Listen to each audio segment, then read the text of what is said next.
என்கிட்ட அவங்க கரெக்டாக கேட்டாங்களான்ற ப்ரூஃபே என்கிட்ட இல்லை. அதனால என்னால் அந்த இடத்துல கம்ப்ளைண்ட் பண்ண முடியல. ஏன்னா இந்த மாதிரி சான்ஸ்க்கு தான் வெயிட் பண்ணேன் நான். இந்த மாதிரி அவருக்கு எப்படியாவது தெரியணுன்றது தான் எங்களோட நோக்கமே.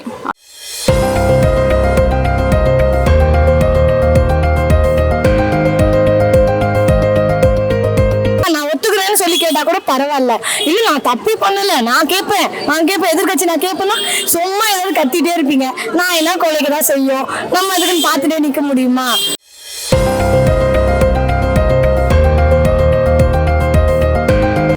தமிழர்களுக்கு வணக்கம். நான் உங்கள் விஜய் தினல். நேற்று நடந்த சட்டசபையில முதலமைச்சர் விஜய் சாரும் எதிர்கட்சி தலைவரான உதயநிதி சாரும் பேசிக்கிட்டது என்ன அப்படின்னா, ஒரு குட்டி ஸ்டோரியை பத்தி.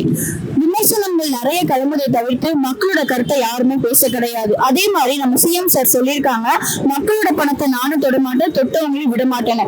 இதை பத்தி மக்களோட கருத்து என்னன்னு வாங்க பார்க்கலாம். இப்ப விஜய் சார் சொல்லியிருக்காங்க, நம்ம முதலமைச்சர் விஜய் சார் சொல்லியிருக்காங்க, மக்களோட பணத்தையும் நான் தொட மாட்டேன், ஊழல் பண்ணவங்களையும் விட மாட்டேன், ஊழல் இதுக்கு முன்னாடி பண்ணவங்களையும் நான் சும்மா விட மாட்டேன் அப்படின்னு சொல்லியிருக்காங்க. அதை பத்தி உங்களோட கருத்து என்ன சார்? ஏன்னா அவர் ஸ்டார்டிங் அரசியலுக்கு வந்ததே இந்த மாதிரி எந்த விஷயமும் பண்ண மாட்டேன் அப்படின்னு சொல்லி தான் வந்திருக்காரு. இப்ப வரைக்குமே அவர் இந்த மாதிரி விஷயமே பண்ணல. மக்களுக்கு என்ன வேணும் அதை பத்தி தான் எல்லாமே பண்ணிட்டு இருக்காரு. இதுக்கு முன்னாடி பண்ணவங்க என்னெல்லாம் பண்றாங்க, எதெல்லாம் செய்யறாங்கன்றதே கண்டுபிடிச்சு இப்ப சொல்லிட்டு இருக்காரு. அது சொல்லும் போதே அவங்களால அக்செப்ட் பண்ணிக்காம தான் அதை விட்டு ஏந்திரிச்சு போறாங்க. ஃபர்ஸ்ட் அவங்க பேசுறாங்கன்னா கேட்கணும் ஃபுல்லா. அவர் பேசுறதே கேட்க மாட்டாங்க. அவங்க சைட்ல இருந்து யார் பேசுறாங்களோ ஃபர்ஸ்ட் அவங்களால கேட்டுக்க முடியல. ஏன்னா அவங்க பண்றது தப்பு. நீங்க பண்றது தப்பு இல்லைன்னா நீங்க நின்று கேட்டிருக்கலாமே, ஏன் கேட்க முடியல, ஏன் ஏஞ்சி போறீங்க? அவருக்கு கரெக்டா பேசுறாரு, அவரோட ரூலிங் பீரியட் கரெக்டா நடக்குது. எல்லாருமே சொல்றாங்க இப்பதானே வந்திருக்காரு, அவருக்கு டைம் கொடுக்கணும்னு சொல்லி மக்கள் நினைக்கிறாங்க. ஆனா இவரு மட்டும் தான் சொல்றாரு மக்களுக்கு பிடிக்கல, இவர் வந்தது பிடிக்கல அப்படின்னு சொல்லிட்டு. எல்லாருமே வந்தோடனே ஒன்றும் செய்யல. இன்னும் 2 months கூட சொல்யூஷன் கம்ப்ளீட் ஆகல. ஸோ அவருக்கு டைம் கொடுக்கணும். எல்லாமே அவர் கரெக்டா பண்ணிட்டு தான் இருக்காரு. இப்ப வரைக்குமே அவர் கரெக்டா பண்ணுவாரு. ஊழல் எதுவுமே வாங்க மாட்டேன்றதுல அவர் ஸ்ட்ராங்கா இருக்காரு. இப்ப வரைக்குமே அவர் சம்பாதிச்சதுல இருந்துதான் பண்ணிட்டு இருக்காரு. அந்த கவர்மெண்ட் சைட்ல இருந்து வர மணி கூட அவர் மோஸ்டா எதுவுமே வாங்காம அவரோட இருந்த பொருளை வச்சுதான் நடந்துட்டு இருக்காரு. ஸோ இதெல்லாமே கரெக்டா பண்ணுவாருன்னு நினைக்கிறேன். சிஸ்டர், இப்போ விஜய் சார் சொல்லியிருக்காங்க சட்டப்பேரவையில், நான் மக்களோட பணத்தை தொட மாட்டேன், தொட்டவங்களையும் சும்மா விட மாட்டேன், இதுக்கு முன்னாடி ஊழல் பண்ணவங்களையும் நான் சும்மா விட மாட்டேன், அது என்னென்ன நடைமுறை நான் எடுக்கணுமோ எடுத்து அதுக்கான பதிலடி நான் கொடுப்பேன்னு சொல்லியிருக்காங்க. அதை பத்தி நீங்க என்ன நினைக்கிறீங்க? உங்க கருத்து என்ன சிஸ்டர்?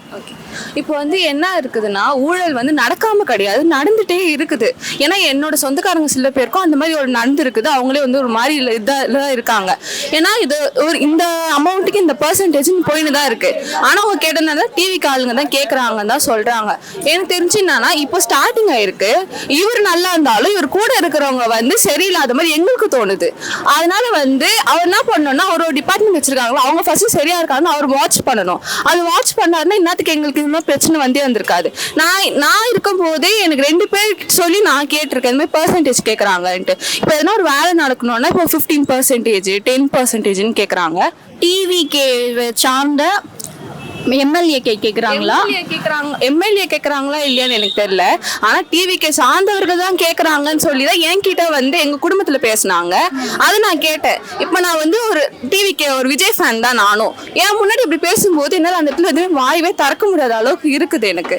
அதனால இதெல்லாம் சரி பண்ணணும். இப்பதான் வந்திருக்காரு, இருந்தாலும் இதுல ரொம்ப போக்கஸ்டா இருக்கணும். ஏன்னா இது நிறைய பெரிய பிரச்சனை இல்லை. இந்த ஊழல் எல்லாம் இந்த ஊழல் கம்மி இது பண்ணாதான் நாடு முன்னேறும். அதனாலே இதெல்லாம் அவர் பார்க்கணும்னு நான் நினைக்கிறேன். நிறைய ஆபீசர்ஸும் இருக்காங்க. இப்போ எம்எல்ஏ மட்டும் இல்ல, ஆபீசர் இருக்காங்க பாத்தீங்களா, அவங்க கீழே இருக்கவங்க அவங்க நிறைய பண்றாங்களோன்னு எனக்கு இதுவா இருக்கு. அதை அவங்க கவனிக்கணும். அதான் எங்களுக்கு வேணும். நீங்க சொல்றீங்கல்ல, அவரு கரெக்டா இருந்தாலும் அவருக்கு கீழே உள்ளவங்க, அப்ப அவங்களெல்லாம் மாத்துனா கரெக்டா இருக்குமா? நீங்க என்ன நினைக்கிறீங்க? மாத்துனா நல்லா இருக்கும். இல்லைன்னா எதனா டிஸ்மிஸ், சஸ்பெண்ட் அந்த மாதிரி பண்ணாலும் நல்லா இருக்கும் தோணுது. மாத்தினாலும் இப்போ 2 பேர் ஒரே மாதிரி இருக்காங்கன்னா மாத்தினாலும் என்ன மாற்றம் இருக்குது? அந்த இடத்துல ஒன்றும் இல்லைல்ல. அவங்களுக்கு எதனா நல்ல நடவடிக்கை எடுக்கணும் அவங்க மேல. அப்பதான் பயத்திலேயே அவங்க எதுவுமே பண்ணவே மாட்டாங்க. அதுதான் என் கருத்து. இதெல்லாம் விஜய் சாருக்கு தெரியும்னு நினைக்கிறீங்களா? தெரிஞ்சும் அவர் கண்டுக்கலையா? இந்த முதல்வர் போர்ட்டல் எல்லாம் இருக்குல்ல, அதெல்லாம் நான் இன்னும் போடல. ஏன்னா என்கிட்ட அந்த அளவுக்கு ப்ரூஃப் இல்லை. என் சொந்தம் என்ன சுற்றா உற்றா இருக்கவங்க சொல்லிதான் எனக்கே தெரியும். ஆனா என்கிட்ட அவங்க கரெக்டா கேட்டாங்களான்ற ப்ரூஃபே என்கிட்ட இல்லை. அதனால என்னால அந்த இடத்துல கம்ப்ளைண்ட் பண்ண முடியல. ஏன்னா இந்த மாதிரி சான்ஸ்க்கு தான் வெயிட் பண்ணேன் நான். இந்த மாதிரி அவருக்கு எப்படியாவது தெரியணுன்றது தான் எங்களோட நோக்கமே. ஆனா இது ஒரு இதுவா நினைச்சு அவங்களுக்கு தெரியும்னு வந்து நான் நினைக்கிறேன். நடந்து இந்த மாதிரி எல்லாம் பிரச்சனை சால்வ் ஆச்சுன்னா எனக்கு ரொம்ப ஹாப்பி. எல்லாருமே ஹாப்பியா இருப்பாங்க, எல்லாருக்கும் ஒரு நல்ல வாழ்க்கை இதுல இருந்து கிடைக்கும். ஏன்னா இப்போ ஒரு அமௌண்ட்டுக்கே, ஒரு பர்டிகுலர் அமௌண்ட்டுக்கே 10% 15%னா அதுல எங்களுக்கு என்ன வரும் திருப்பி நீங்களே சொல்லுங்க. அதனால தான் நாங்க இதெல்லாம் இது வேணான்றது. இப்போ வந்து சட்டப்பேரவை ரீசெண்டா நடந்துச்சுல்ல, இதுல வந்து விஜய் சார் ஒரு குட்டி ஸ்டோரி சொல்லியிருப்பாரு. அப்பாவை காணும்னு ஒரு சின்ன பையன் தேடுறான்னு சொல்லிட்டு. அதுக்கு எதிர்க்கட்சி தலைவர் உதயநிதி ஸ்டாலின் சொல்லியிருப்பாரு, செங்கல்பட்டு கோர்ட்ல வந்து ஒரு அம்மா புருஷனை காணும் அப்படின்னு சொல்லி தேடிக்கிட்டே இருக்காங்க அப்படின்னு சொல்லிட்டு. இவங்க 2 பேருக்குள்ளயுமே விமர்சனம் கிளம்பதை தவிர்த்து மக்களோட பிரச்சனை எவ்வளவோ இருக்கு. மின்வெட்டு பிரச்சனை இருக்கு, போதை ஒழிப்பு இன்னும் ஒழியவே இல்லை. அதை பத்தி எல்லாம் பேசாம இவங்களை பத்தி விமர்சனம் பேசிட்டு இருக்காங்க. மக்களோட கருத்துக்கு இன்னும் யாருமே பேசல. அதை பத்தி நீங்க என்ன சொல்ல விரும்புறீங்க? சிஸ்டர், இப்போ இதுல வந்து கண்டென்ட் என்னன்னா, நீங்க சொல்ற மாதிரி வந்து 2 பேருமே அவங்களுடைய பர்சனல்ஸை ஷேர் பண்றாங்க நீங்க சொல்றீங்க. பட் நான் பார்க்கும்போது நான் வந்து பார்த்தேன், அதுல எனக்கு என்ன தோணுச்சுன்னா, ஆப்போசிட் பார்ட்டி என்ன கொஸ்டின் கேட்கறாங்களோ அதுக்கு ரிலேட்டடா தான் விஜய் சார் அவங்க டீம் வந்து பதில் சொன்னாங்க. ஸோ அவங்க இப்போதானே ஆட்சிக்கு வந்திருக்காங்க. ஸோ பெட்டர் அவங்க இந்த என்விரான்மெண்ட்டை டெவலப் பண்றதுக்கு they need some time. So நீங்க டைமே தராம அவங்கள ஃப்ரேம் பண்ணி முதலமைச்சர் எதுவுமே பண்ணலன்னா மோர் தேன் இயர்ஸ் 5 வருஷத்துக்கு மேல ஸ்டாலின் சாருக்கு நீங்க வந்து சான்சஸ் கொடுத்துருந்தீங்க ரைட்டா. அவங்க எதுவுமே பண்ணியிருந்தாலும் அவங்கள வந்து நீங்க விமர்சனம் பண்ணவே இல்லை. இந்த மாதிரி அவர் பண்ணவே இல்லை, நீங்க ஃப்ரேம் பண்ணி காட்டவே இல்லை, அதை அப்படியே தான் விட்டா. இவரு இப்போ புதுசா தான் வந்திருக்காரு, கட்சி ஆரம்பிச்சு ஒரு 2 வருஷம் தான் ஆகுதுன்னு சொல்றாங்க.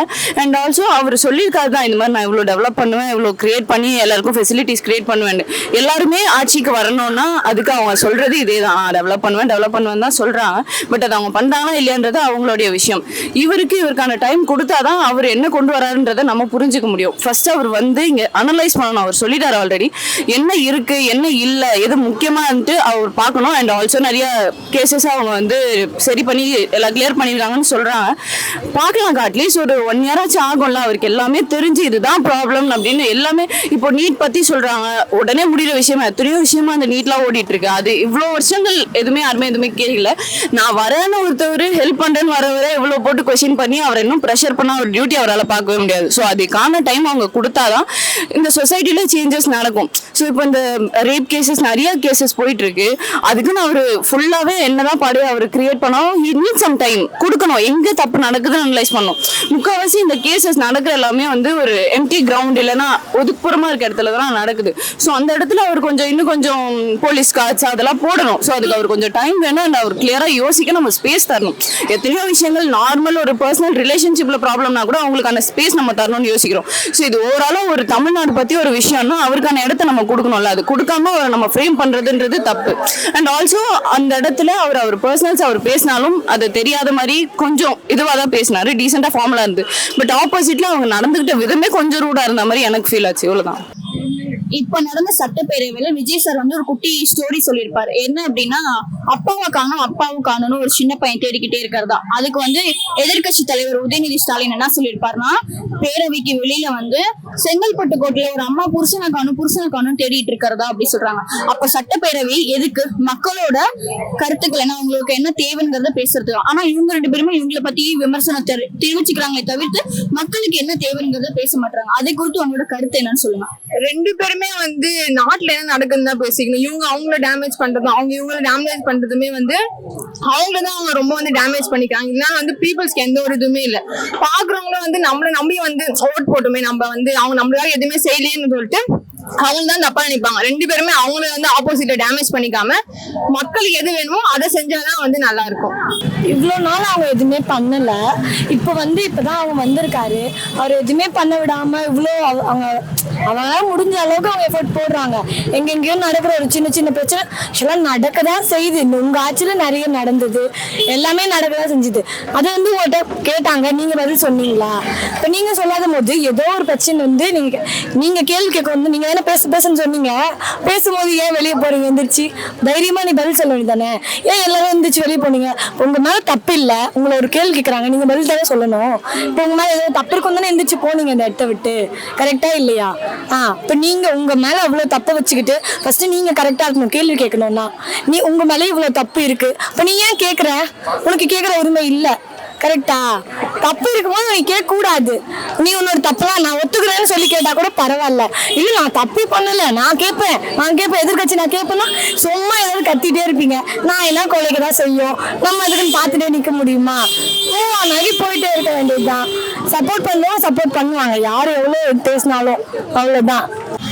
இது வரைக்கும் மக்களோட கருத்து என்னன்னு நம்ம கேட்டு தெரிஞ்சுக்கிட்டோம். உங்களோட கருத்து என்னன்னு கமெண்ட்ல மறக்காம கமெண்ட் பண்ணுங்க. இது போன்ற அப்டேட்ஸ்களை தெரிஞ்சுக்கொள்ள நம் தமிழ் சேனலை சப்ஸ்கிரைப் பண்ணிக்கோங்க. தேங்க்யூ.